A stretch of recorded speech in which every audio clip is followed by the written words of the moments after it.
Hi everyone, welcome to a new project. Oops, there's my kitty. That's Holly. Hang on a second, let's see if we can convince her to...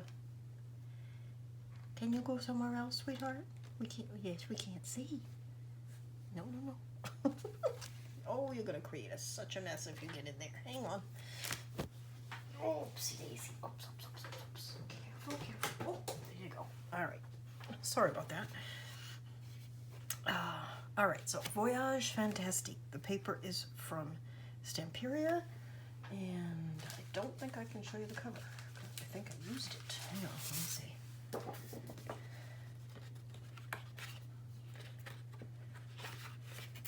Yes, I did use it. Okay. You may not be able to find it right now, but keep an eye out. I think I got it on an early release at Country Craft Creations, and they'll be getting it back. I used 1.5 of the collections. They only give you one paper, one of each paper in their collections, and I almost always buy two. It's just a given that you're going to need two for an album of most sizes, especially if there are no journaling cards, and there weren't for this collection. Pardon me. So let me show you the book. It measures, it's a 6x6, what I call a 6x6 album, because the pages are 6x6. The actual album is 6.5 by 6.5.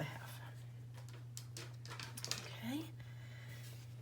And as you can see, I did no embellishment on the cover. I felt like the papers speak for themselves. It doesn't really need anything else. And then this is the back, this wonderful locomotive, which I carried this around to the side. Okay.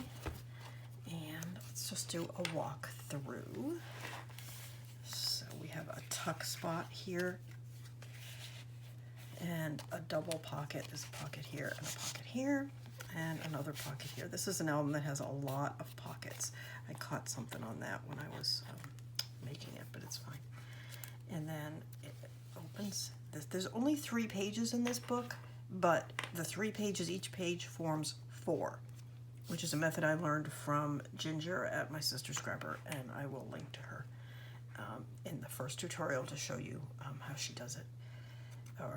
Or at least I think I may just link to her channel, because basically everything on her channel is awesome. So this opens, this flips up, you could put a photo there. I did not plan for a lot of photos. This is basically just a really pretty album. There's lots of mats where you could put photos, but there aren't a lot of photo spaces, except, you could easily put a photo there or, wherever you want, but I didn't plan specific photo spots. Here's a pocket. This is, all the photo mats pretty much look like that. This is these are the cutter parts. I'm going to talk about all this stuff more in the actual videos, so this is more of a flip through just to show you what to expect. There are 3 side pockets, large side pockets. Another pocket here, a belly band. This is an envelope flap. So this is an actual envelope you could put things in. This is a tuck spot. This is an accordion folder. So lots of room for things. It'd be nice if you use this for a travel album. This is the page the entire album was designed around. So these 2 pages, they're held with magnets, flip down. I don't think there's any way I can get this whole page in this video, but I'll sort of move around so I get the idea. This page was so beautiful, this paper, that I didn't want to lose it. So I made this, actually the whole album was designed to be 6x6 specifically so I could make this page and use all of this paper. And then there are tuck spots in each of the quadrants. There are diagonal tuck spots on the top and sideways tuck spots on the bottom. I could have done it with sideways tuck spots everywhere or diagonal tuck spots everywhere, but this is how I wanted to do it. And there's that side pocket. And then, hang on, this one always, I want to make sure I got that right. Okay, so there's a tuck spot here, tuck spot here. And then this is a fold out. So when you turn the page, this flips, but there's also another flip. And then when you turn it over, you get the same thing. So lots of room there for big pictures. this is a tuck spot. Oh, I don't know if you can see that. This here is a tuck spot.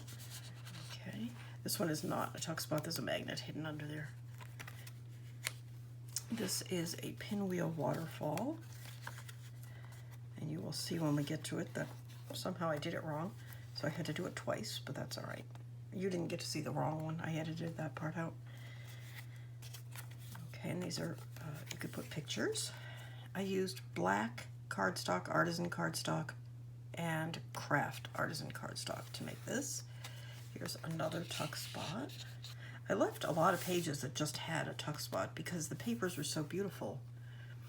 I didn't want to hide them. Here's another pocket, side pocket, another pocket. This is a square graphic 45 tag, and I intended to mat it, but I didn't yet because I don't have the die to cut the mat.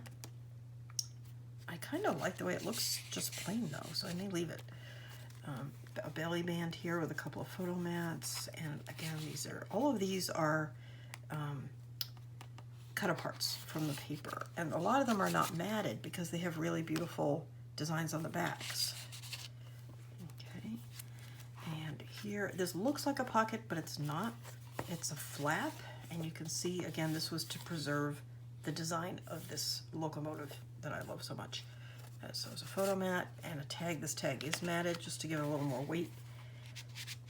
And then this is a secretarial pocket with a little tuck on the front, a little pocket. And these are just cut aparts. And then here are the two tags that I have tucked inside. This one is a graphic 45 regular tag, and I use the dies that are made for it to make the mat. And it does come with this gear die. It's well worth your money to purchase that.